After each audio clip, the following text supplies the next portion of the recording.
everyone, welcome to my YouTube channel, Caroline Mix TV.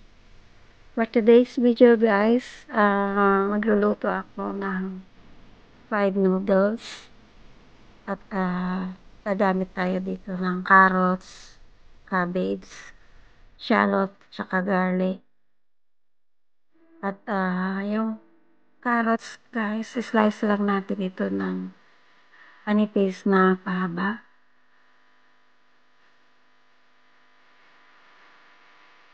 Ayan, ganyan lang ang natin, i-slice lang natin.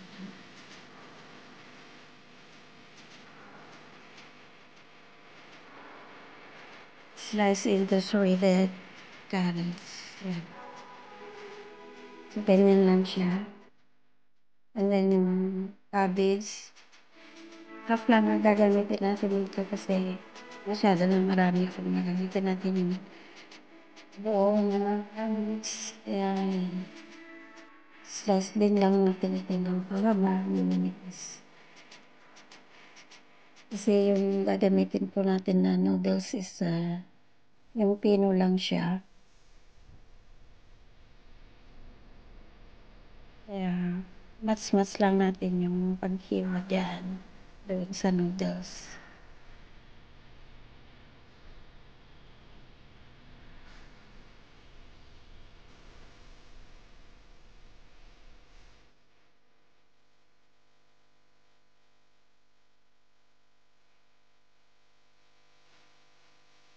Ayan, marami na siya guys, yung kalahati ng cabbage.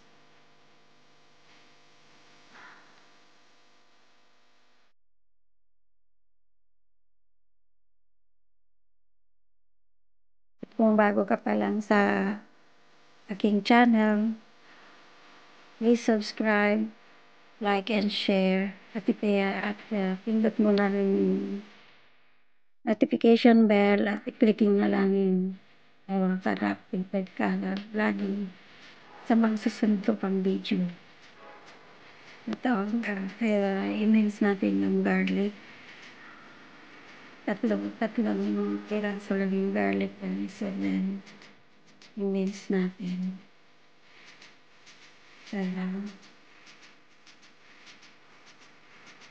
Then, yung shallot naman. Dalawang piraso lang.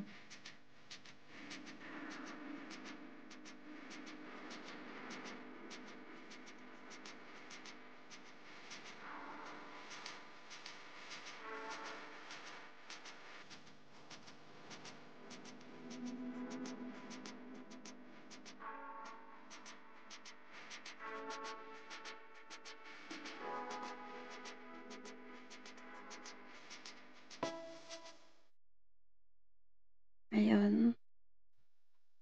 Start na natin yung pag-cooking. So, papainitin lang natin yung ating kawali. Tapos maglagay tayo ng cooking oil. Bago yun, ito yung noodles na gagamitin natin guys.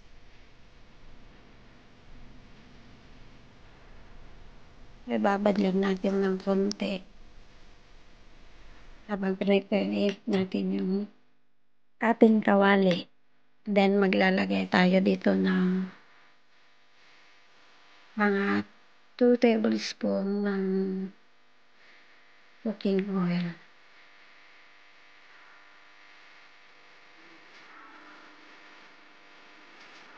Ayan.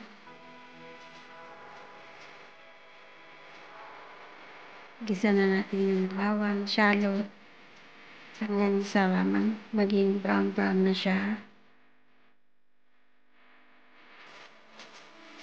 Lagay na natin yung cabbage.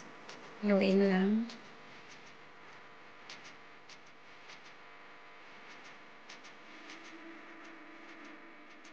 Then, ano natin yung carrots.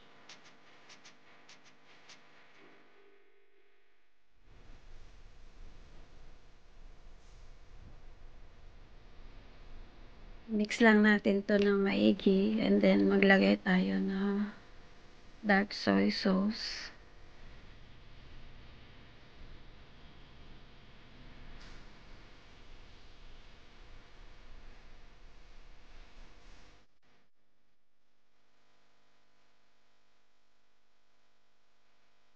Lagyan natin siya ng black pepper, ground black pepper, guys.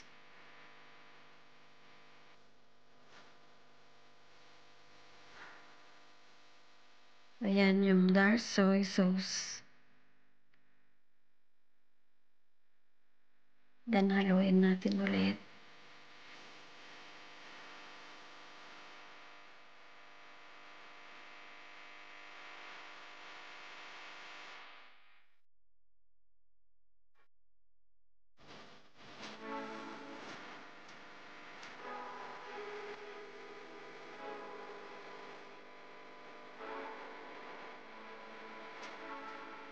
Lagay tayo ng konting tubig.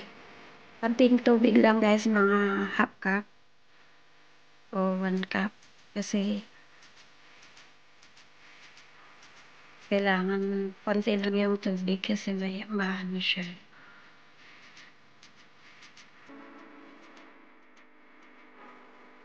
Madali siyang madurog kasi pag maraming tubig, guys.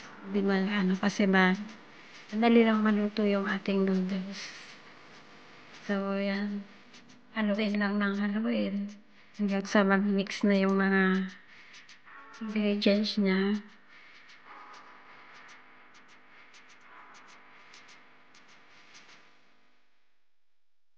Kailangan yan na mahalo ng halo kasi masusunog siya. Madali lang siyang dumikit sa kawali. Pero kung non-stick naman yung kawali nyo, okay lang.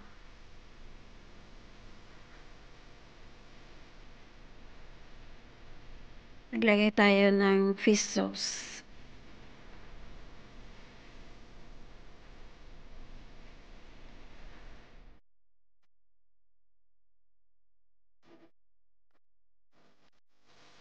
Yan, ganyan lang halo lang tayo ng halo, guys. And then, malapit na siyang maluto. Ayan. Mix lang natin siya na mahigit.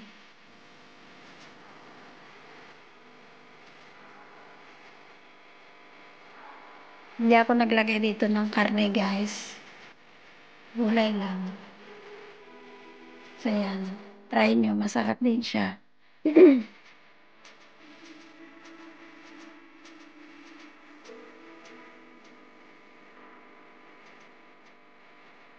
Ayan. Tapos na siya. O, diba? Dali lang siyang lutuin. Ready na siya. So, ilalagay na natin sa lalagyanan.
Okay na. Luto na siya, guys.